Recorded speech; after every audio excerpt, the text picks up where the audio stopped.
बिस्मिल्लाहिर्रहमानिर्रहीम। मेरे मोहतरम सामिईन, आज मैं आपकी खिदमत में ज़िक्र करूँगा कि औरत पर शोहर का कितना बड़ा हक़ है।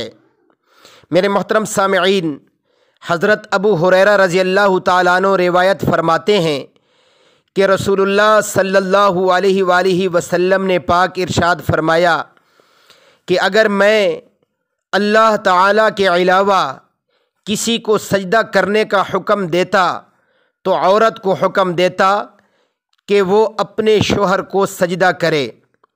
मेरे मोहतरम सामिईन, औरत पर शोहर का कितना बड़ा हक़ है, इसलिए औरतों को शोहर के हुकूक में बहुत मुहतात रहने की ज़रूरत है। उनके हर शरई हुक्म के अंदर उनका कहना मानना ज़रूरी है। अल्लाह ताला हमें एक दूसरे के सही तौर पर हुकूक बजा लाने की तौफ़ीक़ अता फ़रमाए। व आखिरु दावाना अनिल हम्दुलिल्लाहि रब्बिल आलमीन।